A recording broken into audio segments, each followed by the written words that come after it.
Hey everyone, I'm Benj. This is the first episode of the second season of What Could Be Bad. I couldn't be more excited about this. This place that we're filming in today is super special to me. I grew up coming here since I was before I even have a memory, to be honest, to visit my grandparents, Louise and Edward Chesler. They built this house and it's my happy place. And this podcast, What Could Be Bad, is in honor of my grandmother, Louise Chesler, my granny. And the words "what could be bad" are the last thing she ever said to me when I visited her in hospice. She was fighting Alzheimer's and dementia, and was dealing with Lyme disease as well. And when I went to see her, she taught me in that last moment about just this submitting and being content in the difficult moments in life, no matter what you're facing. She was facing her end and she was still joyful and somehow popped out of that darkness that must have been there. And I've carried that with me for a long time, and I'm really honored to share it with people now through this effort and to bring to light a lot of educational things like we did in the first season. We're starting strong here today. We have Victoria Arlen, who's joining us, who has many stories to tell. I'm honored just as much that you're here with me now. Thank you. I've known you for a lot of years. Yeah, a long time. From just rock and rolling and coming through town. You've always supported OAR, just like you did actually last night. Yes. And you were dancing so much. I loved seeing it because I know your story and I'm excited to share that with people. Yeah. But it was super meaningful to me to be there watching you have a good time, be on your feet and just smiling and enjoying music with us. So, thank you for being here today, and thank you for being there in Bridgeport last night when we were rocking. Yeah. It's crazy. It was 9 years ago, like this time, because I got a memory on my phone like 2 days ago that we met when you guys were performing in LA, and I was in a chair on my first ESPN assignment. Wow. Just wild. Yeah, I was wondering the exact nature of the timing too. 2015. So I'm super happy you brought that up, because I remembered you being in the wheelchair and I wasn't sure exactly when it was, and I actually went through my phone trying to I think I have it. I'll have to find, because it popped up on my phone and then my mom was reminding me of because we met in LA and then we went to you guys were on tour that summer, and so we had a whole crew in Connecticut come out, and then in New Hampshire you guys were so kind because that one venue everyone was standing, so you guys had me to the side and we're still jamming regardless, but I didn't have any butts in front of my face. That was very, very courteous of you. Well, so it's nice to stand too. Yeah, totally. I mean, we were always sensitive to accessibility issues. Yeah. And in that moment too, we had already gotten to know your passion for the music, and we wanted to make sure you had the best time possible. And I remember that as well, and super happy you weren't looking at some rando's booty and you could watch us having a good show. We want every person at the concerts to enjoy as much as humanly possible. Mark always says, leave feeling better than how you were when you got there. You guys are good at that. Good. Yeah. You have a good streak going, at least in my world. Cool. Yeah. I mean, it's almost 30 years, so I'm feeling pretty grateful and gracious about it, that we get to keep doing that. As you should. Yeah, it's a blessing. And you can tell when you guys are out there too. That's what's really cool. And I think, we've all been to a bazillion shows, and there's just something different. And even my parents, when I took them to their first show, that was the whole thing. I mean, we've seen the videos of my dad driving a boat, needing me to hand, when I Go Through comes on, I have to take the steering wheel because he's like, I need my moment. And he's dancing on the back of a boat and he has to have it. And I love that. He literally has to have his moment and just dance. I mean, music is so powerful. And I think even my entire journey, we'll obviously get into it, but music played such a role in kind of defining moments, but it is really cool to share that with them. And that was one thing they said, I was like, go to the concert, you'll see what I'm talking about. And I said, it's not because they're my friends. Yeah. I said, there is something there. And my dad literally said that. And every single person I brought to a show says that. That's beautiful. They're like, there's something, there's a genuineness behind it where you really are listening to folks. Yeah, that's awesome to hear, because the environment we seek to create, it's that idea. You know, we want people to feel that and to be in that positive, inclusive environment where it's just, it hits you. Yeah. And the fact that, you know, it's reaching people still after all these years isn't lost on us, that we're really lucky, you know, to get to do this for so long. And yeah, especially now for me, and I was thinking about it watching you last night because my own health issues, like I questioned if I was going to be able to get up and ever play music again. And the past 2 summers that I have been lucky enough to get to haven't felt as good as I feel now, physically and mentally. And so, yeah, it's you know, it's why we're here in a big way. But I mean, like, there's a lot to talk about between the two of these things, right? For your experience and mine. Last night in particular, I was like, I was seeing through your eyes in a way, just because I was also seeing through mine. I think we have a shared kind of understanding of what it's like to, you know, for you, as your book that I'm going to read, that I just got today, that I'm excited to read it, shares in the title, Locked In. I'd love for you to, I mean, I can try to explain what I understand it as, but I think it'll come off a lot better if you maybe give people an understanding of why this is the title and where it comes from for you. I think there's a lot within like what this is and why this is that I know about, but in your words, it'll obviously be clearer and more heartfelt, I think, because it's yours. I can give you the cliff notes. I like that. Yeah, we'll do the cliff notes of it.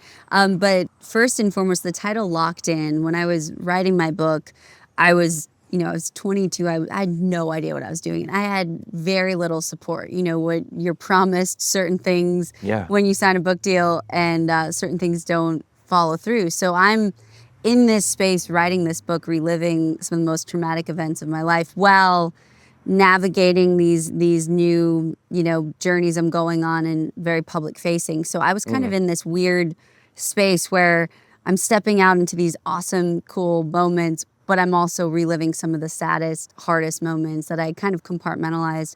So when I was going through the title, I was sitting there and I just couldn't figure it out. But I was like, obviously I was locked in for 4 years, but it's also a military title of like, you're locking in on a target. And so throughout my whole journey, I was able to kind of lock in on whether it was gratitude, surviving, going out and having sporting success, getting the job I have at ESPN. It was just really locking in on that and not listening to all the, you know, noise around you. And so that's really what it came down to. And once I got that locked in, essentially, it kind of created this like ripple effect of writing the book. And basically what had happened, I had gotten these 2 really rare neurological conditions as a kid, completely healthy, was dreaming about being an Olympian. And then within 3 months, what started as, you know, flu-like symptoms, within 3 months, I was completely catatonic. So it's a vegetative state. All the switches turned off. I went from running around to I was paralyzed. Then I couldn't sit up, and then I couldn't function normally, and then I was having trouble talking, and then next thing you know, as my family said, you were gone. And the doctors couldn't figure it out. And at the time, the 2 conditions I had were transverse myelitis and acute disseminated encephalomyelitis. Very much a mouthful, very rare back in 2006. And those 2 things like are very separate, like, so they're issues. Similar. Okay. One attacks your spinal cord and one attacks your brain, but it's basically your body starts attacking itself. Okay. And the kicker is they can be, if you catch it in time, all the damage can be disrupted. So we found out later on that everything that had happened to me could have been avoided by a single round of steroids. Wow. But that didn't happen because at first doctors thought I was doing it for attention. Doctors couldn't figure it out. And then once they realized something was wrong, there was nothing they could do. So they basically told my parents, plan a funeral. And if you're not going to do that, then put her away in a home. What? And I'm one of 4. I'm from a very feisty family. Yeah. I'm a triplet, so my parents have never been one to like back down from a challenge. Right. And so my parents were like, however much time we have, we're not just giving up on our child. Yeah. And you don't give up on the people you love. I don't see that as doctoring or No, care. they literally they thought it would be too much for them. Okay. So they looked to my parents and they're like, she's not going to make it. And if she does in the slightest chance make it, the Victoria you once knew is never coming back. And so they're telling my parents that what my mom paints it perfectly is me lying there in this vegetative state wasn't worth still having a quality of life in their eyes. Oh. And my family thought otherwise. So they brought me home. they basically set up a hospital room in our living room and brought the world to me. Yeah. And ironically, I had just started playing piano a couple years prior, and my parents like, if you hit all these markers, we're gonna get you a piano. They had just gotten me that piano, so the piano room, like this room where the piano was put in, became our hospital room. And so that piano, my dad refused to sell it because he was like, no, until she can tell me, like we'll just have that be our station. Wow. But still that reminder that we know she's gonna come back, or we're gonna have hope for that. Yes. And I think the biggest thing is my family had hope. Yeah. And what they didn't realize is I was completely aware the whole time. So it's called locked-in syndrome. So I could hear and see what was going on, but I couldn't communicate that. So I'm hearing doctors and nurses say these things to my parents. Right. But then I'm watching my mom and my dad be like, okay, cool, we're not giving up. Yeah. Yeah. And so for 4 years, it was this back and forth. It got bad, then it kind of stabilized out, and it got bad. And then it was about like 3.5, almost 4 years in, I got control of my eyes. Okay. And in the middle of all that, I really started being conscious of gratitude. Yeah. Because I knew thinking the reality of and the how grave my situation was would put me down a path that was not great. Yes. Everyone else was saying it, so why do I need to reiterate what they were saying? Yeah. So I started thinking about the things I had to be grateful for. Uh-huh. And that kind of started this process of just looking at it differently. Yeah. So like mentally writing your obituary, but also writing a bucket list. Yep. And so I started focusing more on that. And then I literally started blinking. Yeah. And I've had these ginormous brown eyes since I was a baby. Like I was called Frankenstein as a baby because I had just this giant dome and these big eyeballs. Okay. I mean, my other brothers were Yoda and Pigpen. So Frankenstein is not bad. Yeah. But it was one of those things where my mom was like, I could always tell what you're thinking since you were a baby with your eyes. Okay. And for those years, you were it was glossed over. Like I kept looking for you in your eyes. Yeah. And I started blinking and I could track, but no one knew. So my mom comes walking, I'm just like looking at her, and she's like, For the first time, like years. following her. Wow. So she comes forward to me and she kind of takes a step back because she said this was one of like the freakiest moments because she was like, we'd been holding on hope and having that faith that you would come back and that you were in there. And she took that leap of faith and she basically said, if you can hear me, blink twice. And I just kept blinking. And then she started asking me yes and no questions about me. And then my mom was like, she's been in there this whole time. Wow. And so that was kind of the process of coming back. And doctors even still were being like, oh, it's a fluke, or oh, she has brain damage, or she's not going to return. And then I just kind of kept showing them, and my family kept showing up for me. And then I was back to school. That was February of 2010. Yeah. That summer I was back talking and functioning. My brothers got me back in the pool swimming. I was in a wheelchair. Yeah. But it wasn't a hospital bed. Right. And so they were like, moving forward. I was moving. Yeah. I was moving in a different direction. Yes. And so fast forward to just navigating this new world in a chair, finding sports again, finding my life again. And then we had been told I would never walk again. And I was fine with that. I had a very great life in a wheelchair, but I was always in the back of my mind thinking, as well as my family thinking, we've done everything they said I couldn't do. Right. Why couldn't you do that? Why can't we just at least try? Yeah. Yeah. And so we ended up at this neuro recovery center in California. And that was the first place we had hope. And we had my neurologist. We went to him and we were like, hey, what are the chances? And he was like, he didn't want to burst my bubble, but he also wasn't going to help amplify the bubble. And he's like, look, I wouldn't mortgage the house trying to go after this. It's been almost a decade. There's probably going to be advances for years to come, but just let's be a little realistic about this. And so my Mama Arlen, she decided that they should bring a neuro recovery center to the East Coast to help me, but also help people around us. Because my mom's like, how many other families are being labeled a lost cause? Yeah. And we need to create a healing space for hope. And she calls my dad and she's like, we can do it if we mortgage the house. And my dad was like, I'm sorry, what? And then she followed up with, because she's a feisty British woman. Yeah. She followed up with, if you say no, I'll divorce you and take half. I'm doing this.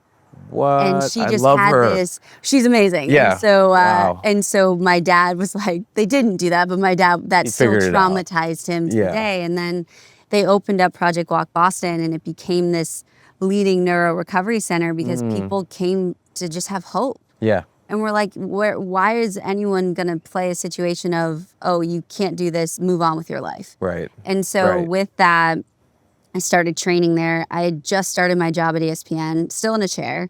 And so I would commute and drive up there and train like 6 hours a day there. And then we got a flicker in my right leg, almost 10 years to the day. And then we took that flicker and we fanned it. And we're Yeah. like, okay, it's the blink. It's that blink of Sure. hope. Yeah. And then next thing you know, I started taking steps almost a year, or almost 10 years to the day of becoming paralyzed. And then took a very bold opportunity to say yes to a dancing show a year later. Yeah. That's a whole like. That was absurd. Yeah. Well, That I wasn't mean, my most smartest moment, but at the same time, like, you're celebrating life. yeah, I You was know, like, and you know it's, what? it's a cool thing. I I think. love to dance. Yeah, like if it's something you love, and it's also like music, right? Like Yeah. it's a thing you're lucky to get to enjoy again and do in a way that's like unique to you and Exactly. expressive. Yeah.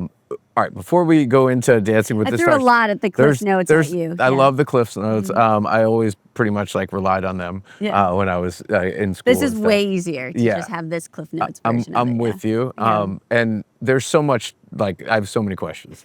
I want to jump back to like the internal moments of being locked inside Yeah. before you were able to blink and communicate it all. The idea that you were able to begin to sort of attach to gratefulness. Do you associate that with your recovery? Like that, you know, like the positivity of recognizing the blessings that you're still there? I mean, to me also like 3.5 years of being within your own body, like stuck, however you want to look at that or say it, I don't know the appropriate way, is so like deeply like traumatizing. And like to like go through thought process within your own mind during that, to me is fascinating. And I experienced it, but I wasn't completely like catatonic. You know, like I was stuck where I was locked up but not locked in. Like I was really stiff. You know, I was in pain. I couldn't squeeze a musical instrument. I couldn't pick up my kid. I had heart racing issues. And to be honest with you, when I went through my stuff, I thought about what you went through because I knew you, like, you know what I mean, already. And I already found it very incredible and inspiring. But like when I was in my moments, I told you this since we started talking about doing this conversation, Yeah. having this conversation, that it was personally very much like, you can beat it. Like anybody can beat anything. Like, and I had to take that same kind of like positive thinking. Yeah. But like, so being in that state and beginning to see like or feel like the gratefulness and like have that translate to like, you know, these moves forward.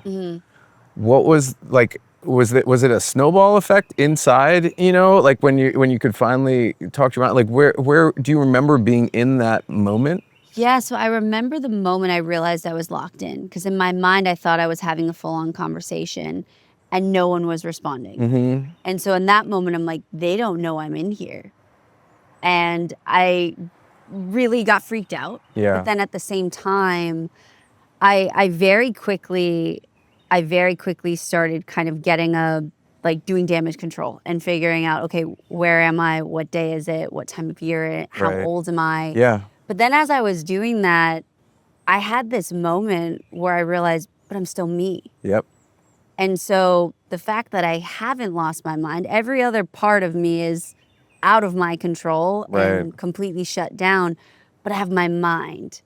And your mind is a very powerful thing. And so for that, I kind of embraced that delulu of, well, what if I get better? Yeah. What am I going to do? Because honestly, at this point, I might as well just go for it. Like I really Yeah. should have that. And then I looked around and I saw my family and I saw my mom, you know, like always had my nails painted. My brothers always came and talked to me. Wow. You know, my dad was cracking jokes, and my family just found Dad jokes will this. save a life. Oh yeah, like literally, like it. So my family, like, just there was so much love and Yeah. support and hope, and I was never, you know, my mom. Yes, she gave me bangs, but that's okay. We love her for that because she still got me a haircut. Yeah. But That's hilarious. one of the first things I did say to her was, "You gave me bangs," and she was like, "I did not expect this moment to go this way."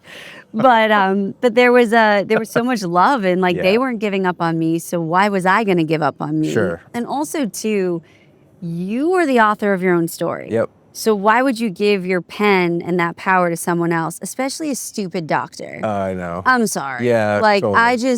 I kind of sat there, and I also I'm very stubborn, and I was kind of like, I'll show you. Yeah, And good. so it was the combination of those things, but also too, I hadn't lived yet. Yeah. I was, you know, 11 when I got sick. So at this point, I was Wow. like, there's so much I want to do. Yeah, yeah. And so I'm like, there's so many, you know, songs I haven't heard and life I haven't lived that I want to at least fight for that. But I also really wanted to fight to see my family. And I remember there was a moment, it was really bad. I was in the ICU, and I knew it was bad because no one was being left alone. There was rotations of my family all coming through, and I'm like, this seems pretty bad, but I'm gonna try to think on the positive side. But I knew, and looking back and talking to my family, it was really bad. Yeah. And this doctor came in. There was one 20-minute period where it was just my mom and I, because my grandma and my aunt were on their way up. My dad was going to take care of my brothers.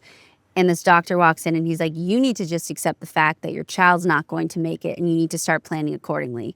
And he walked out the room. Fuck that guy. Literally. Yeah, Literally. that is so And my mom, I'll never forget this. It was like permanently burned in my brain, where she just fell to her knees crying. She never cried in front of me. And she just, like, it was this pain Yeah. and this sorrow that I sat there, and I was like, excuse my language, I'll be damned if I ever let that happen. Yeah, At least good. if I have a say with that. I mean, that's real inspiration. It's really how it you know, happened, to yeah. like do something also for another, like to make sure your mom can like feel the opposite of that. Oh, it was for my family. Yeah. I mean, Yeah. yes, me, but I can feel it. Yeah. it was for my family and for my brothers and my parents, and to see their strength. I wanted them to know that I knew and that I was there, and I remember one time just being like, if I just get like, because dying's very painful, and I was like, look, if I just get like one more day to just say I love you Yeah. to them, like then I can just, then I'm good. Like Yeah. I'm fine, but I just want them to know that I know. Yeah. Yeah. And I think that was a huge part of it too. And then I think too, the more I got in that space, the more I found things to be grateful for, and the more excited I got at the possibility of like, maybe tomorrow will be better. And I kept going. And honestly, in my 20s, I feel like I almost need advice from younger Victoria, because Yeah. that vegetative state was a real, yes, there was chaos, but it was a state where the mental side of it was really locked down. Yeah. Versus when I got older, I was like, I should probably take some tips from her. Like chill things Like, out. a yeah, little and bit. just like, you know, why is it I had such peace in such a chaotic state, but Yeah. yet I didn't find that for a really long time in my 20s. And so Sure. I think that was a huge part of it. And it was rooted in that gratitude, and it was rooted in the fact that, like, just find one thing, and then you find another and another and another. Yeah, I think there's something to be said too for the imprint, the effects of like the culture around you, of like how that can affect your mental health, you know, and I mean, we know it's affecting a lot of people's mental health now. There's obviously like a global, if not national, like, you know, mental health crises. When your family is supporting you for such a duration, and you're then thinking positive, and you're beginning to like be able to engage in the physical world, and you're recognizing that you can recover, like, and you're beginning to focus on it. Like, to me, that's an incredible turning point. But the challenge, so for me, like what I did that was probably like not as smart, or I don't know, like I was just completely focused on my physical body. Okay. And I think Same. yeah, but like, so so you didn't deal with any of the trauma of being in there during that time. You were just like, okay, I'm free of that. I'm gonna move forward. Yeah. Like I'm well enough to like use my body again. Okay, so maybe I'm not alone in No, that. no. I wouldn't talk about it. Yeah. I really just, I almost anesthetized my pain with accomplishments. So I kept doing these crazy things, like going to the London Games 2 years after coming out, working, getting the job at ESPN, doing all these things, walking, all this stuff. Yeah. Because it almost allowed me to escape that impending cloud that was still hanging around. That was my trauma and Yep. my mental health. And Yep. I glorified burnout. I glorified the fact that there were times where I just was falling apart, but I've achieved all these things. Right. So of course. Right. And so I almost, because I hadn't prepared truly to live, I'd prepared to die for 4 years. So when I got thrown into this whole life thing, had no idea what the heck I was doing. When you're entering it too, like in the beginning of your adolescence, like Yeah, like and there that's was a whole other Facebook, Yeah. cell phones, Justin Bieber, like iPods had Beams, yeah. screens, like there Yeah. was like the shuffle wasn't cool anymore. Wow. And so Yeah, big I was change. just a fish out of water, but I'd also gone through such horrific things Mm-hmm. that I also had grown up so much too. So going back to high school, I mean, we'll be honest, high school kids are not known for their empathy. No. So I was just a rolling target. Yeah. And at that point, I was just very lost. Yeah. And then you throw in sports success, which came with fame and which came with all those things kept transpiring. So I was almost handed this superhero cape was tied around my neck that I never asked for. Sure. So with that, superheroes can't have a bad day. Right. And so your story's out there and you're Yep. doing all these things. You can't have a bad, you have to be happy for everyone because Right. everyone went through so much with you. And Yeah. so I had this really bad internal narrative that I had to be okay. I had all these things going for me and all this stuff, and I'm not in a vegetative state anymore. And Right. I'm out of the chair now. How and could all you be these- upset if you have a How could I headache bad or day? whatever? Yeah, and you know, and I think that really, I basically was riding that train that was on fire until I completely went off the cliff. Wow. And then I had this like breakdown and really was like, I'm not okay, but I don't know how to tell people I'm not okay. Mm-hmm. Because I mean, people allowed, but also I wasn't allowing myself to Yeah. not be okay. Yeah. Well, the acknowledgement that you're feeling off Yeah. is like a conscious recognition Mm-hmm. that there's still work to be done, and like people don't want to hear about that. You know what No. it's like and this is part of why I'm doing the podcast Mm-hmm. is that addressing mental health issues is so kind of like taboo, especially like years ago. It's beginning to Yeah. shift a little. There's a little bit of a sea change starting, but there's so far to go, in my opinion. So far. We have a lot to do, and that's my goal with this, is to just highlight these conversations in a way that's like we should be talking about all this stuff.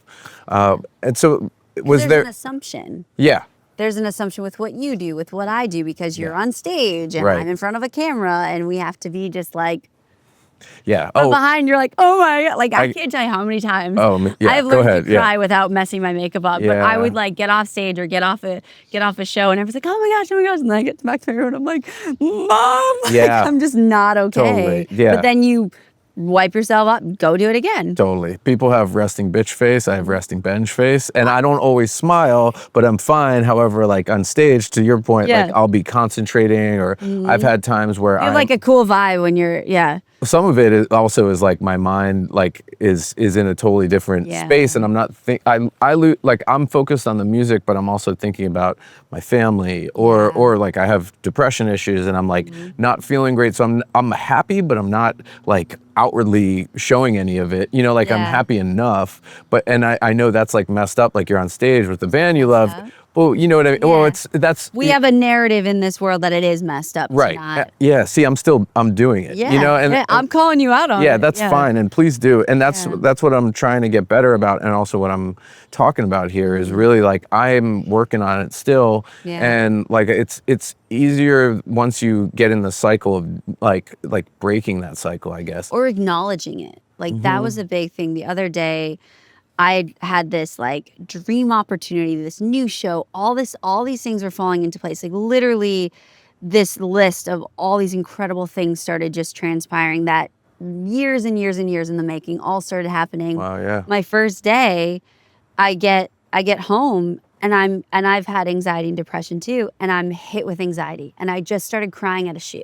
And that's usually the sign. Like, that's my sign. Like, my mom knows, like, that's my back call. Yeah. But I sat there and I remember I took it. I had my tools in my toolbox that I used. Yeah. But then when I went and talked with my therapist, I said to her, I said, I don't get why I was so angry. Like, it was a great day. All these huge things happened. Like, I'm on such a, like, this path. And she was like, there's good and there's bad. Yeah. You can have great things going and still get anxious, and that's okay. Right. You can still be giving it your all here and need a moment and need a breath. And, like, the amount of times, like, you have your resting Benji face, I would hide behind a smile. And that smile would, and I can look back at photos and be like, oh, she was depressed. Yeah, Just you look can how see she it. was Yeah, forcing you can see it. versus like when it's a genuine laugh or Joyful a smile. You can happiness, tell that, and I can look back at shows. It's all documented for both of us. Sure, absolutely. But you sit there and you're like, how many people believed the mask? Yeah. And then how many people can sit there and be like, hey, pull it off, let's talk. Well, you've just nailed the title of what could be bad, because that's the idea, is that there's usually something behind our smiles, or even when, somebody's in a good spot, for real, like, there's also, like, there still might be 10 other compartmentalized issues that, like, they're pushing aside for the time being and really feeling good in the moment, but there's things that could be bad on the other side. So I'm glad you're talking about that so openly and able to, really, like, put your finger on it, because I think, like, my goal, and this is great for starting the second season, because I really feel like there's this conversation that I'm starting to understand more personally, that I that was also my goal, is to, like, learn, right? Like, I really want to learn from how people see this stuff, and you've obviously gone through all these things very, like introspectively. I've never talked about this side, though. No? Okay. So, like, you are a safe space to do so. But Thank you. I haven't, because I was on my own, I was really on that journey and really went on it intensely when I had a major medical episode in 2022, that was kind of you're lying in an MRI machine, you can't move anything from the neck down. And at that point, I'm like, I need to make some changes. Yeah. This path isn't working. Well, but a year ago, I wouldn't have been able to. I would have been like, everything's great. Yeah. We're having a great time. Well, I want to talk about that, but I'm curious about, like, so I appreciate the space. I'm always here for you anytime you want to talk. Like, and I'm glad we can do it so people can learn from what we learn from each other. Yeah. You said the bat call, and like that is a really cool thing, not only because my kid loves Batman and always watches it. Batman? I know, but it's like, that's the beacon, right? Like when like, usually it's they put the bat call or the light up, the bat signal, when the city needs him, but the bat call to me is saying, like, that's when you put it out there that you need people to, like, hear you and help you. Yeah. So what elements of, like, support, I know it's your family, but, like, what does it feel like on that side of it, like, and how does it help you to open up to people when you've been internal with it? Yeah, that was really hard for me.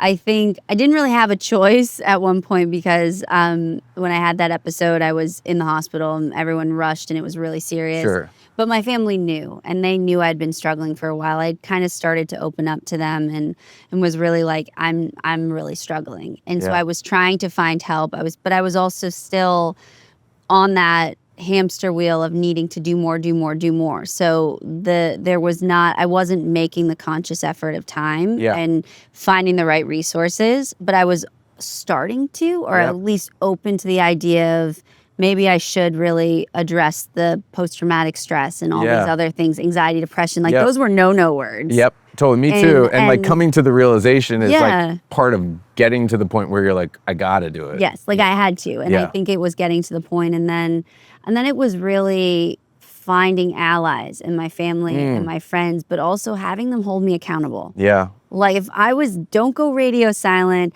don't go in and start, as my mom says, you're running again, when she would look at my calendar and I was home for a day. And there was a lot of things that were happening, but it really, then I found just this amazing therapist, and she called me right out of my bullshit. Like, am I allowed to curse?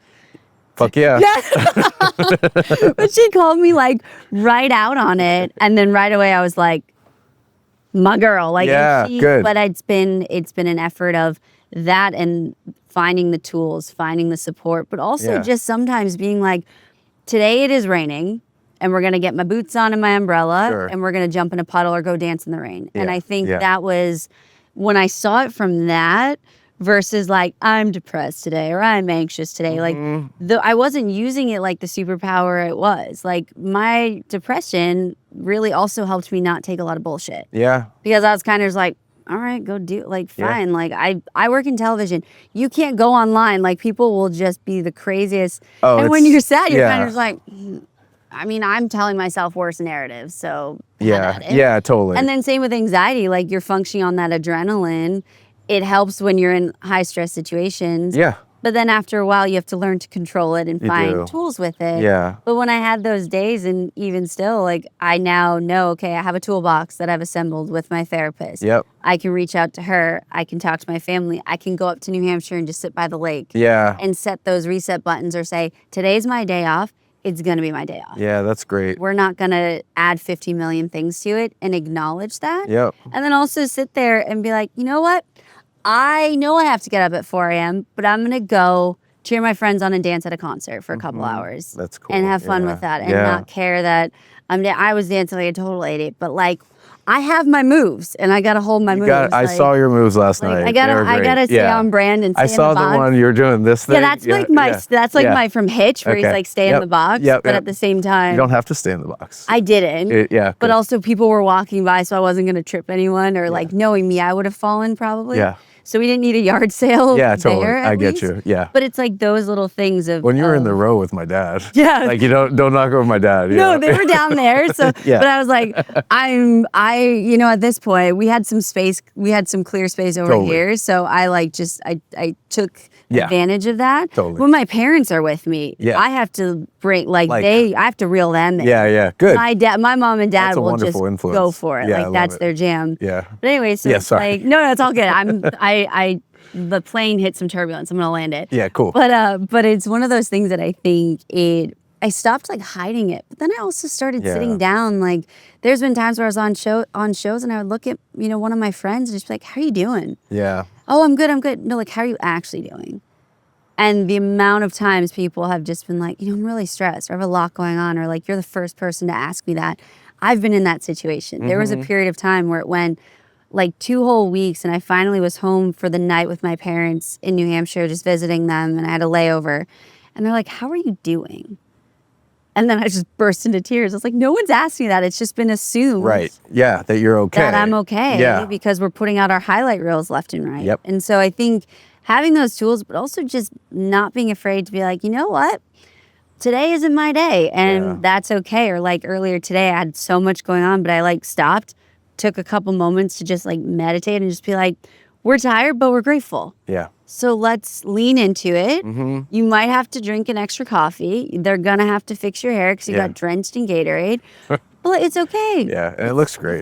Thank you. It's pretty slicked back. I don't know if I'm ever going to be able to get this ponytail out. Yeah. But it's like those, I get you. it's those switches. Yep, and having those small. Yeah, the people to check in with is big. And also like I'm also hearing something that I've been reminded of is like take those moments to check in with yourself. Yes, always. Like, and it's easy, I think, in our, like the way that we have like this societal construct of like, you need to be always okay and you can't share it. Just like when you finally do ask somebody how they're doing, or you ask yourself, it's like you're naturally going to avoid that. And so to really check in and be honest about it is huge. Take that time, that intentional time to be like, how am I feeling? And sometimes it's like, I'm really anxious, or my heart's racing, or like, I don't feel great. Yeah. So what, and it's kind of like, okay, this is how I'm feeling.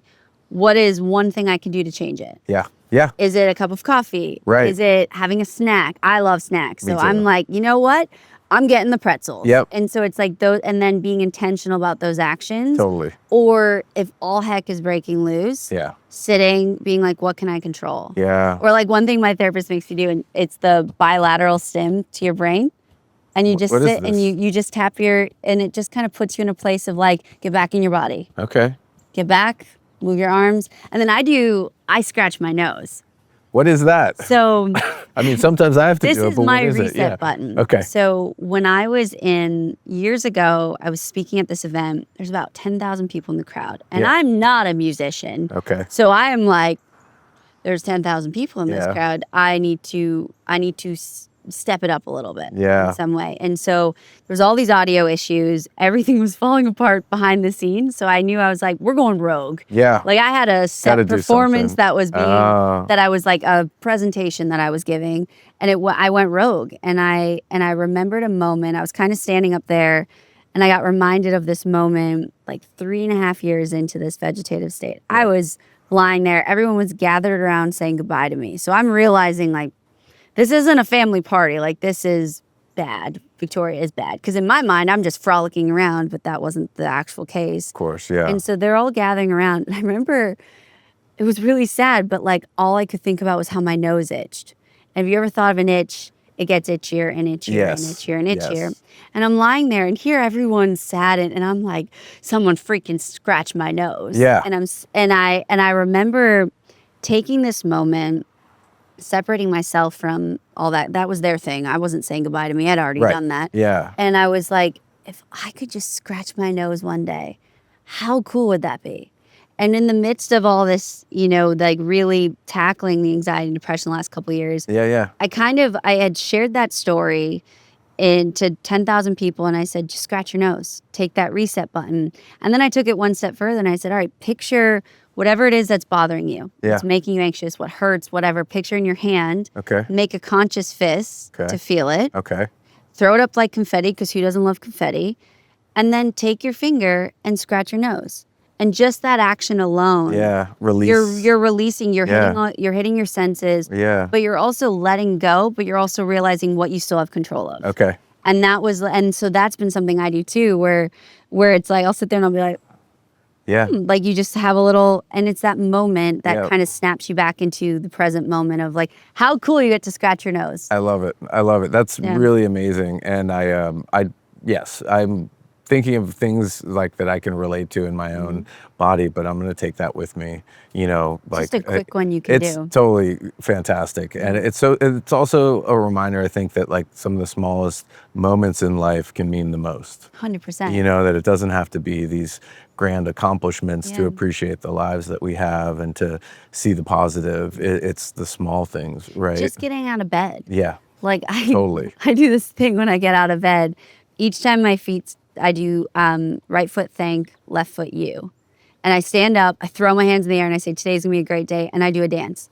For 5 seconds, I do some type of dance. I also do it before a show because I'm Yeah. like, I can't possibly look Uh-huh. any crazier no matter what happens than this moment to Okay. my guilty pleasure song. Yeah. And so it's but it's like those little things you can do that just remind you, hey, it's a great day. Totally. Regardless of what the outside tries to tell you, Yep. regardless of even what your body's telling you, you're alive, you're here for a reason, you're still holding the pen. Absolutely. That's beautiful. So what are you And- going to do with it? Yeah, totally. I mean, I'm with you, and I'm like running. We should talk about this too. Like, Yeah. I'm running forward all the time now because I feel like I lost, the better part of 2 years Yeah. with my own health stuff, but I also like knowing what that was. I don't want to have other people feel like I'm very like that. Like I'm very empathic, empathetic, like in it, and so my goal is to acknowledge all these things, but also like make an impact out there. And I know you're working on other projects, and I would love to hear about what you were beginning to share with me about, because it's very pertinent to like Yeah. my goals and this. I think that you're also focusing on mental health issues. And can you share a little bit about that? Absolutely, yeah. I mean, it's kind of my mom is, we've always talked about it. We would listen to a lot of different, motivational sermons, and it was Joel Osteen said, "Turn your test into a testimony." So that's been our family's mission. And my mom is always, she'll ring the victory bell at Project Walk and say, because of your suffering, this gentleman hugged his wife for the first time since his injury, or this child is standing up and she can play with her siblings. Yeah. And so it's Yeah. those little things. But I think for me, it really wasn't, I didn't acknowledge my mental health, but I knew that there was a bigger purpose than myself for surviving. I just didn't know what it was because I had really bad survivor's guilt. And it wasn't until Yeah. I started my foundation that we started helping other individuals with disabilities, Yeah. but then also tapping into mental health Mm-hmm. of how many people are left on the sidelines, how many people are just left alone or Yeah. given up on, Yep. and the power of a wheelchair, the power of a ramp, and the power of a community. Yeah. Power of being like, I see you Yep. and I support you. Yep. And that kind of kept following. I mean, we started it in 2017.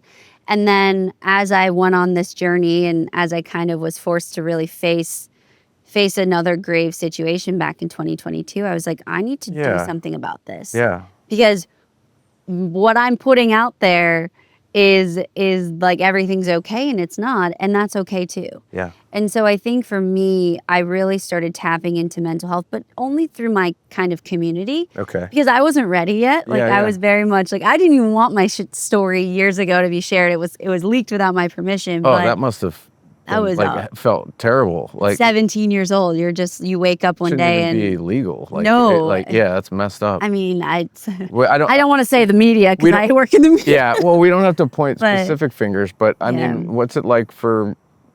I think people might want to know this is like to be in the public eye and to have things being said about you without your permission. Yeah. Where did Especially that- when it's like so Personal. traumatic and personal. Yeah. I mean, that must have been. Was it devastating? I mean, like, how would you categorize that? It honestly put me in a place where I felt like I was constantly being strangled by the superhero cape that I wasn't equipped to wear. Yeah. I hadn't fully embraced it, or even I hadn't even cried about what had happened to me. And now all of a sudden I'm this beacon of hope, which is a blessing. Yeah. But with each blessing can come a burden. Yeah. And the burden of that was never allowing myself, never taking the bat costume off, never Yeah. taking the Spider-Man mask off. Yeah. And so I never got a chance to not be okay because people needed me to be okay. Yeah. People relied on me to be okay. People made money off of me being okay.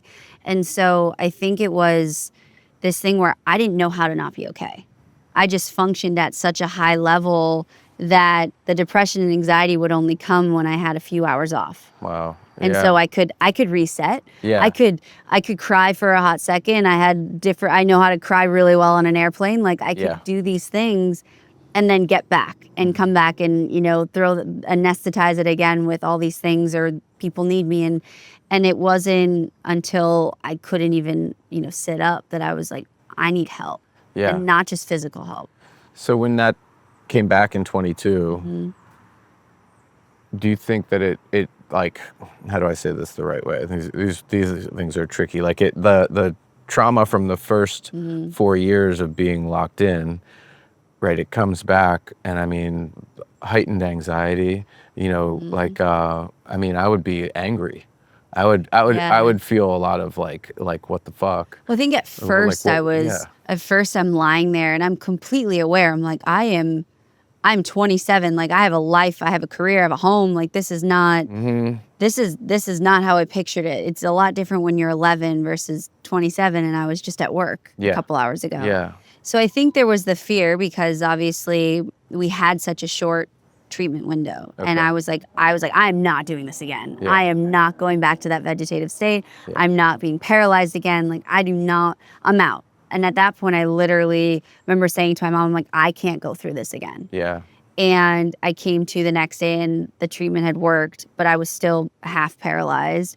But I remember in that moment when I got home, I felt so unsafe within my own body because it failed me again. And that was my worst fear. And I remember coming home and, I was literally trying to convince my neurologist to let me out because I had a sports center I had to host in 2 days. And he's like, you're still on oxygen. Like, you can't even sit up. And I was like, yeah, but it's fine. Like, we'll get my mom. I'll get my walker. bring a tank with like, us. Yeah. We're going to go there. Like, it'll be fine. And Yeah. everyone was like, no, you need to take this time. Yeah. And I went back to Project Walk. I was in these parallel bars again. And I was really defeated.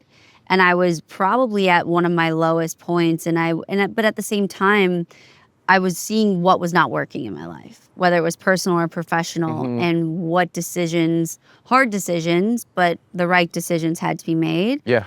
And then with that, I was sad, angry, but mostly scared. And I Yeah. think Okay. anger and sadness is the root of fear Yeah. and in a lot of different Yeah. ways. And so I think for me, I was in that space, but then I kind of said, but what can this teach me? What good can Love come out that. of this? Because Yeah. any bad situation, there's always gonna be a flower that emerges from the weeds. Yes. And so I'm sitting there, it's raining, but what comes after rain? The rainbow. And so I was like, my rainbow is coming. Yeah. But it was such a turning point personally and professionally for me. Okay. Because I found my voice, but I also found the ability to speak up in different ways. My career went on a whole different trajectory, but I was also learning how to step into my authentic self. Okay.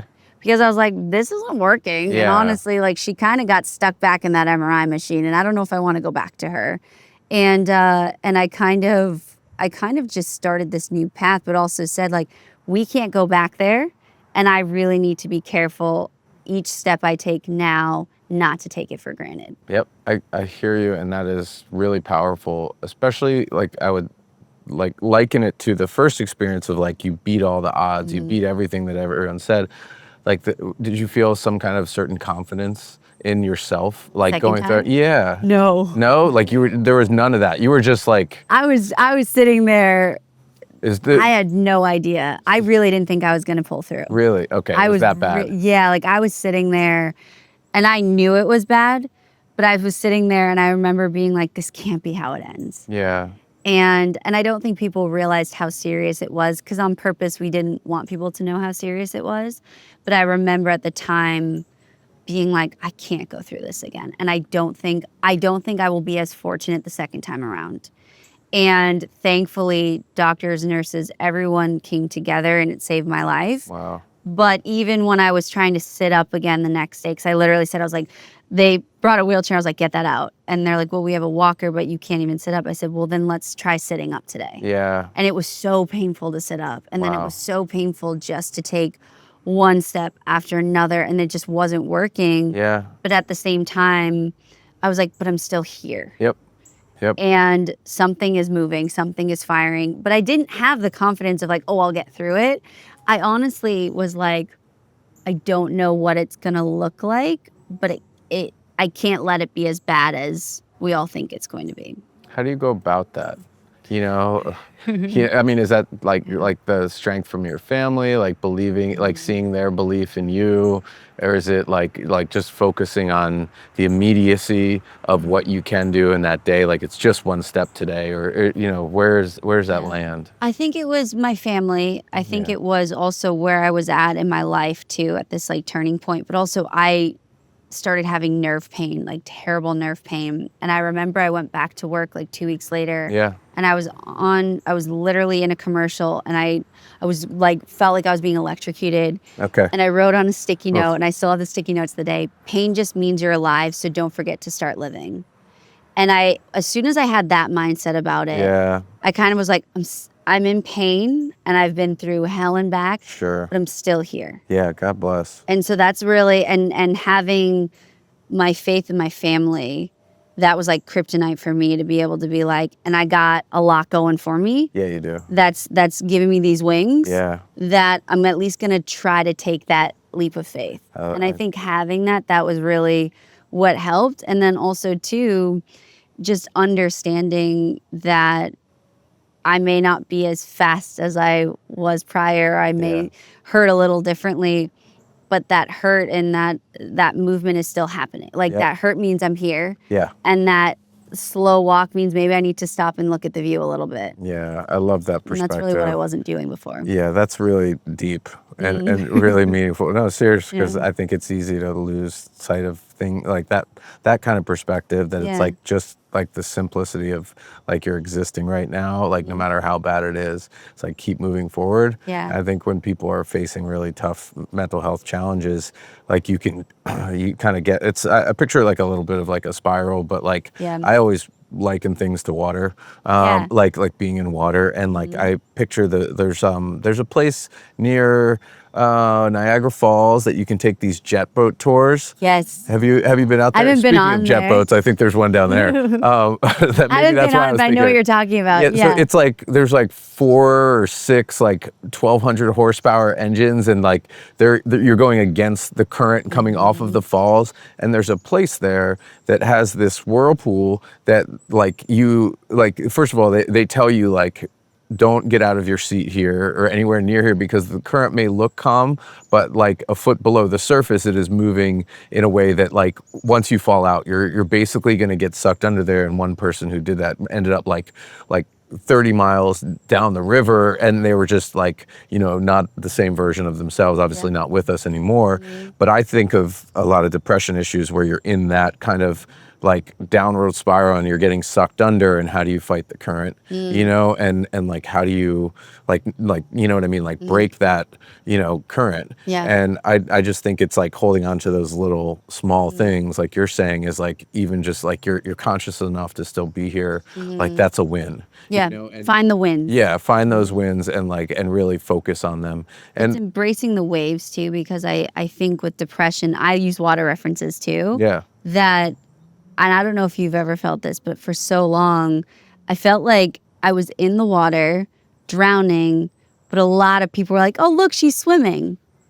She's doing so great. Like, she can swim. And it really wasn't until I felt like I went under that someone was like, that it was like finally like, I need help. And I think depression can often look like a beautiful sunset on a lake, but beneath is the whirlpools, is the current, are the waves. And I think it's finding that balance of also, too, riding the waves. Totally. If you have a good day, ride that wave. If you have a bad day, all right, like the next wave's going to be better. And it's finding that balance, but also trusting that everything is not like what it appears on the surface. Totally. And that's okay.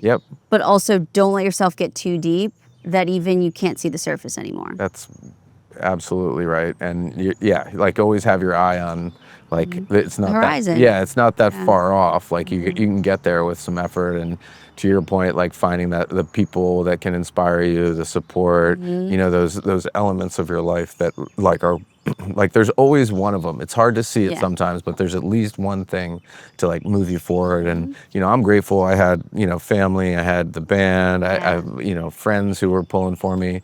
I was lucky to live in a place with great healthcare and that kind of stuff. But it was a total uphill battle, in that for me, I feel we've talked about this too, is like not to diminish your own pain, which is another aspect of mental health, is like all of our issues are all valid and should, be respected. So don't compare it and, don't like my mountain and your mountain. They're not comparable because they're mountains. Totally. And they're mountains we have to climb every single day. Those mental mountains are real. And they're not. Your mountain, I can't climb your mountain and you can't climb my mountain. But like we can cheer each other on climbing the mountains that life throws at us. Totally. And that's a whole thing too of like recognizing when you see any person, to me, and this is even more like you made me think of it like the high school stuff, even like how high school is it if like that there's someone out there who nothing about, and to make some snide comment or to do anything like that. I hope people can take from this to be more sensitive and to be understanding that like people are going through all kinds of things, and maybe they are having the best day of their life, but like when you're in pain too, like it's okay to reach out, and it's okay to like not knock somebody else down because you're in those moments, but those are also like it's okay to have the moments to be like, hey, I just really want to like chop off my entire body, put my head on a robot and call it a day. And then other days you're like, no, this is fine, we're good, we're all right. My mom's always said too, you never know what someone's going through. And since we were young, she always would challenge us to say, how did you make a difference in someone's life today? And we always had to report back. And I remember there was at really the height of, now looking back, my anxiety and depression, but I really wasn't, I was burnt out, I was tired, I was not letting a lot of people see me in my authentic light. And I remember I was in Vegas, I was speaking at this huge convention, and I was a mess. And I'm sitting in this like huge suite overlooking the strip. Like any one of my friends would be like, this is amazing. And I'm 25 years old, and I was just in a space where I couldn't get off from the floor. And I had my dress on, I was all dolled up, and I was just a mess. And I remember my mom said, faith is really important to my family and myself too. And she's like, ask for a sign. She's like, I want you to ask for a sign. She prayed with me, and she's like, ask for a sign. She goes, because you showing up today, you have no idea what impact you could possibly have. Yeah. And so I mustered up literally whatever smile and character I could put on. Yeah. And I stepped out there. I spoke. I gave a speech that was just from the heart, but it was my normal journey we went on, but I shared different bits and pieces because I was just in that space and I needed to hear it too. Sure. And I was leaving, and there was a meet and greet, and the meet and greet was kind of getting a little out of control. So security was trying to usher me out because I had to catch a flight. And then all of a sudden, someone pushes through security, pushes past the meet and greet line, and grabs my shoulder. And it wasn't a grab that felt like they want to take me. It was like, I'll be honest, I'm on high alert. Like, yeah. I'm about to be taken. Yeah. But they went to grab his arm. And I said, no, like, who was that? And it was this gentleman, and he had been crying. And I said, oh, he can come through. He can come through. And so we were kind of backstage, and he came up to me, and he had been visibly shaken. Like, he looked like he had seen a ghost.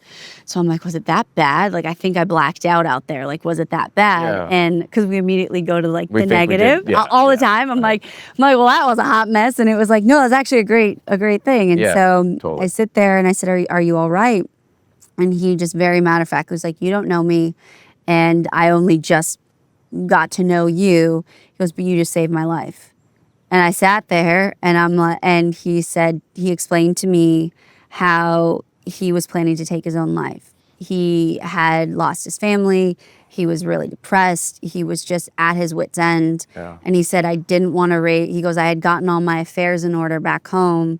I didn't want to raise any eyebrows. So I came to this mandatory work trip, and this was going to be kind of the final thing I did before I went through with my plans when I got home. So I'm sitting there, and I'm not a counselor. I'm still not even acknowledging the fact that I want to jump off a building sometimes too, because Yeah. I'm struggling so badly. Yeah.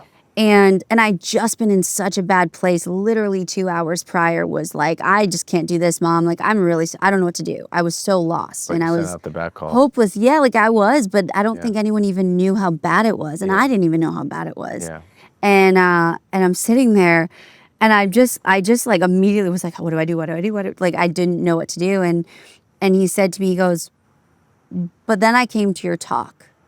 So I'm like, okay, we're getting somewhere. And he's like, and then I sat in the back, and he goes, and I realized I need to try a little bit harder. Yeah. And he says, so I'm going to try to put one foot in front of the other. I'm going to change my plans, and I'm going to find things to be grateful for, and I'll scratch my nose. And I sat there, and I literally said to him, I said, can I pray with you? And we just had this like moment where I was just like, I want peace for you, and I want joy for you, and I want you to see the light that is shining over above you. And and he just kind of stood there, and he gave me this hug, and I think we got him a book, and I was just like, can I do anything? Like, I was and he's like, you don't need to do anything. You've done it. He goes, you changed my plans. And he walked away, and I get ushered into this car. I'm on my way to the airport, and I'm sitting there, and I'm like, yep. And I was like, how much was that? Yeah. And that was literally 2 hours prior. I was questioning why I was even doing what I was doing. Wow. I was questioning whether or not my voice mattered, what I was, and it was like, just if you're struggling, ask for that sign. Yeah. And you're gonna get sent a rainbow in a lot of different ways. I love that so much. Mm-hmm. And I have been there with my own darkness, and then getting a communication from someone. Mm-hmm. And I think that's like a bigger point of how impactful, we can be, as much as like we should never give up, because like literally around the corner is that moment that will make it make sense. It's that cartoon where they're mining for diamonds. Yeah. And the guy is like right there. Yep. And he's walking away, and he's giving up. And I've always found any time in my life when I've felt like it's the worst, or it can't get any worse, or I'm just at my wit's end, or I want to give up. Yeah. That's like the beginning of a miracle. Yep. The beginning of a breakthrough is in the midst of the darkest part of your breakdown. And you just have to hold on a little bit tighter. Yeah, I'm with you. I'm thinking back on my own breakdowns and moments in that. And like, that's the hardest part, is just like that little hump. And once you start, like, then it's a downhill. Yeah. Then you're like, okay, like if that's as bad as it's gonna be, like I can handle the rest, and I'll find that. It's the base of the summit. Yeah, there you go. You get through that rough part where oxygen's a little thin. Yeah. And then you're like, oh, this is not too bad Yeah. up here. You acclimate. Yeah. Yeah. Yeah.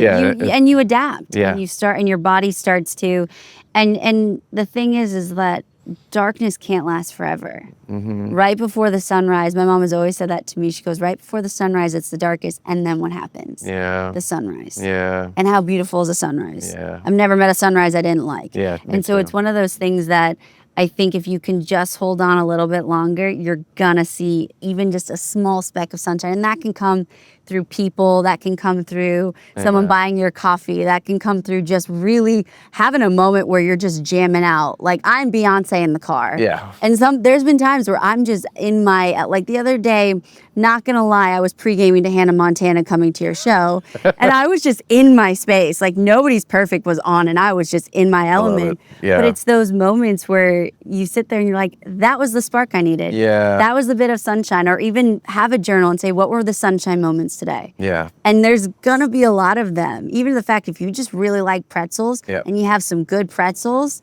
that's a win. Yep. Have the pretzels, scratch But your simplify nose. it. Yeah, those simple, and I think with mental health, and we've had our fair share of darkness. Yeah. Light comes in a lot of different forms, but it's not going to be this grandiose spotlight all the time. We're used to spotlights, but that's not reality. Yeah. And so it's like, even if it's raining, I remember the other day it was like flooding out and I was walking to a workout class and I had my Crocs on. I love Crocs. I had my Crocs on and I stepped in this giant puddle. And I just started laughing. And then I started looking for puddles to jump in on my way to the workout class. Because I was like, A, my legs work. Yeah. That's cool. Yeah. But I can jump in a puddle. How cool is it that there's just random puddles? And then I get to go like move my body. Yeah. Yeah. And so it's those little, and look, every day isn't like that. Totally. Like we don't live in a la-la land. But Absolutely. make a conscious effort to find even just one moment a day. I'm with you. And I have that same thing where like there are days where it's easy to get there. There are days where it's hard, but the reminders and like that practice of acknowledgement is really important. It's a muscle. Yeah. Yeah. It's like, I think we all you can't be perfect at it, but if you just keep trying, keep going for that goal, you really can. I mean, all this is so inspirational to me and so awesome to hear. I mean, because like your story resonates with me personally, but I think there's so much for people to learn from, this and the conversation we're having is exactly what I think is important to highlight in the world right now, is that like there's people that you see in a certain spot that like it just seems like what could be bad about their life, but there's a lot of shit. Both people have looked at all of us and been like, what, you're a rock star. Yeah. I just talk about sports. Like, well, and there's days where like I will admit like I am on cloud 9 with like every aspect of things going on, but there are also those same kinds of days where I'm like, okay, like, tour's great. I'm like, I played a great show, but I saw a mom with her kid last night, and they had a moment and they were so happy and I missed my family. And like last night I teared up on stage because I missed my wife and my kid. And it's just like you can always like frame how you see stuff a different way. And that's the encouragement I think I'm taking from this in a big way, is like, there's a way to see it more positively on a regular basis. And you can't have flowers without rain. Just like you can't have a rainbow without sunshine and rain. Yeah. So it's like those moments, and that's okay to have a rain moment, because 100%. like how cool that you have a beautiful family. Yeah, totally. And a family to miss, or people that love you and people that care, that miss you back. Like it's those little things too, where it's like, if it rains, that's okay. Totally okay. You won't melt. Yeah. We're not in Oz. And so I think I learned that when I learned that, I was like, oh, I'm not going to melt. Yeah. And it's okay if I step in a puddle. Like, it's a puddle. All these things. And so it's those little things where it's like, but acknowledge it. Don't fight it. Yeah. If you fight, I mean, I spent years fighting it, and then it literally punched me in the face multiple times. Yeah. Like, I lost that by knockout. Totally. And I think it's stop fighting it. Yeah. Because with good comes bad, with bad comes good. Yeah, you can't have one without the other. No. Yeah, I have this memory of a gentleman in my community in Encinitas, California, who has had this long-standing business called Cappuccino's. It's like a dive bar, you know, and he's selling it, and they're putting in this big monstrosity, and the whole community was like, no, you can't let Kino's go. And he's like, I'm 86 years old or something like that. He's done his duty. And he's like, I don't want to pass these problems on to my family. I mean, the building's from like probably like the 20s or 30s or something like that. And he's like, I'm ready to take the good with the bad. Yeah. You know, and like this is like change is part of a natural way, and that's a big part of our world. And yeah, I'm with you on all this. I gotta say thank you for this entire conversation, as well as just like the friendship we're able to have, you know, over these years is really cool, and that it's developed to this. And the last part of this, besides the thank you, that I forgot to give you a heads up on this. But oh no! Yeah, this is the fun part. So I do these things called record pulls. Okay. What could be bad record pulls? Which I want to ask for a song that's really inspirational and meaningful to you, and I'm gonna kind of tell the idea a little bit to give you a moment to think about it. Okay. But it's really just to like I have a lot. I know, I'm sure. Love I figure it's music. not too big of a drop on you, but Yeah. it's really I have a playlist on Okay. Spotify that people can go to and listen to inspirational music to, not only the people I interview, but people I do this on socials with and all that. So if there's a song you would think is like meaningful and inspirational to you, and you can pick an OAR song, obviously, but you don't have to. Well, I have several. It's interesting because I think You can contribute more than one. yeah, I have a lot. I think I have a few. Top 3, I was gonna go top 5. if you want You to. want 3? Okay. I love music. Yeah, I know and it. Yeah. oh gosh. I know, right? I could do 3 OAR ones, but then I could do 3 other non-OAR ones. You can do whatever. Well, why Because do you, they have meanings that those songs, I mean, Yeah. you guys do a great job explaining them, but like there was a couple where I was like, yeah, that I definitely read that in a completely, or my Sure. family has felt that in a completely different Part of the art of way. Mark's words. Yeah, and that's what I think that's the power of music. I think a big one, so we'll go non-OAR first. Okay. There's one called I Lived by One Republic. Okay. And I started listening to that every time something good happened. Yeah. I would have I'm a big fan of one dance party a day. Okay. I love you that. need to have a dance party a day, even if nobody's watching, because it kind of resets the batteries of you get to dance. And Yeah. who doesn't love that? Find your guilty pleasure song. I Yep. mean, mine is Get Low. Okay. Because that's my mom's favorite song. Yeah, Or yeah. it's Low, I think, by Lil Jon, Yep, where it's like yep. to the window. Like Yep. that is Jacqueline Arlen's Okay. favorite song. I love it. But like she'll stop everything. Yeah. And if that song comes on, like Good. she'll drop it. Like Yeah. that's her And that's thing. inspirational, physical inspiration. Yeah, like that movement. Yeah, Movement is totally. medicine. Absolutely. Whether you're sitting in a chair, you can move one finger, you can just blink your eyes. Movement is medicine. Yeah. So that's what I do at the dance parties. But I Lived as a big one. I actually had danced to that song on Dance with the Stars, and that was because I had been on. The Good Life was the song I would sing during my when I swam. Again, by One Republic. By One Republic. Yeah, Ryan Tedder And is so awesome. He's awesome. And Yeah. and I'd met them a couple years back, and they were like, oh, you're going to really like this song that's coming out. And when I heard it, I was like, Mom, this is our new little anthem. Sure. And we had done that on Dance with the Stars. I was in my chair, and we danced in my chair, and then I got up to that song. Yeah. And we wanted people to celebrate living. So that's one, I think. That's cool. I think another one. Gosh. Go do the OAR ones, OAR because that's a lot. That's already I love it. Yeah, And we can do, that's a big one. The most I have so far from one person is 2, so I love that you're I love crushing that. music. I know you do. And I have love that you're crushing copious it. amounts of Yeah, playlists. that's It's awesome. absurd. Yeah. Like I have kept Chumbawamba going since the 90s. Like that tub thumping is my jam. Wow. That's just the song's about drinking. left but field, I and I figured love it. Yeah. I figured I fall a lot. Yeah. So I just I get back up again, and you're Yeah. never gonna keep me down. Yep, But anyways, yep, I love it. my producers will play that in my ear sometimes to just get me in my zone, but also I think they just want videos of me dancing as a blooper reel or blackmail. I don't fun know. side thing. Yeah, that's a whole thing. But OAR ones. Okay. And, yeah. So I think Shattered is one. Yeah. But I think that also has to do with if you're really shattered or you're really in this rough space, you can turn it around. Mm-hmm.